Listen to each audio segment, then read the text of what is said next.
Good morning Philippines! Andito tayo ngayon sa Matiktik, Barangay Matiktik, North Sagaray. Meron dito guys, binibenta ng 500 square meter lang siya guys. Napakamura. Pwede siyang gawing farm kasi itong lugar natin ay mga farm naman talaga ito guys. Matiktik ito, Barangay Matiktik. Ayan guys, itong kalsada na yan guys, pag akyat mo dyan, kunting akyat lang, highway na yan. Napakalaking highway papunta sa Matiktik. Pababa ka dito. Ito yung location. Marami na rin nagpatay dito. Kadalasan dito kumuha yung mga OFW guys. Tingnan natin yung actual ng lupa na binibenta na 500 square meter. Napakagandang investment ito guys.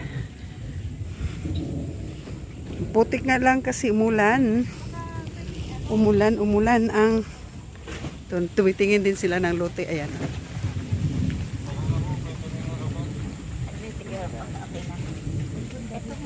Ganda nga. Ayan, binibenta din yan. O yan, nakabakod na may bahay siya. Kasama may bahay. Doon o, bakod. May bakod. May bahay. Ito yung lupa na binibenta nila. 500 square meter, maganda. Ayan o, pwede ka mag-farm dyan. Iba yan, iba dito. Ito ay binibenta rin yan. 1,000 square meter yata yan eh. 1,000. 1,000 to no?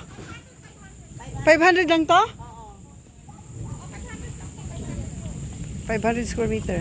Dalawa magkatabi. May mga bakod na siya. Yan. Ito pa isa oh. Ganda oh. Pahaba siya guys. Yan siya oh. 500 square meter. Ayun, may nagtayo na nga doon sa kabila oh. Nakabakod na ng ano niya. Investment. Ayun, nakabakod na oh. Nagawa na siya ng bahay-bahay ito. Ito yung isang binibenta. 500 square meter hanggang sa dulo. Ayan, may bakod sa gilid. May bakod din sa gilid. Doon din may mga puno na ng after ng bakod na yan guys. Binibenta din yan 500 square meters. Nandito lang to sa Matiktik, North Sagaray. Napakamura guys. Wala pang milyon to. Yung isa naman wala pang milyon tong isa. 500 square meters eh no. Pagkanda kung ako lang ang may pera, naku, bibilhin ko na to.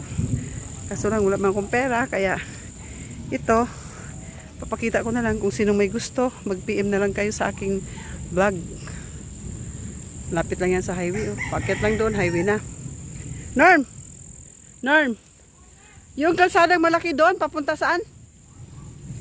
DRT, Kabayunan. DRT na yon? Talaga? DRT na pala yun. DRT, Kabayunan. Ang galing ha? Ano na yun? Napakalapit lang. Maraming ano yan, access. Puntang Baraka, Puntang Baraka, papuntang Baraka, Bangkal, yung Bangkal, diretso yun ang Laren, ng papunta ng papunta ng Tanawan, papunta ng yung kampi, yung punta ng mga turista. Mga turista doon sa taga dito ka rin kuya? Baraka ako. Baraka ka? Ayun, dalagan kuya. Ayan, mag-invest na kayo dito ng mga lote-lote yan. Kung sino yung mga OFW dyan, mag-PM lang kayo guys. Sa aking vlog.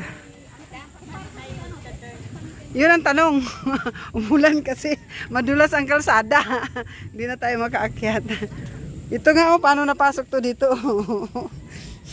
Dapat dito umurong muna Oo nga eh. para makabuelo Ito. si Man. Pakita natin mamaya.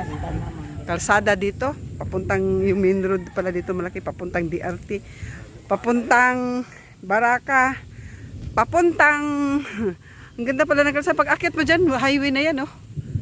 Pakaganda. Ang ganda na yung lote na yun. Ang ganda. Paano tayo dito mag-backing?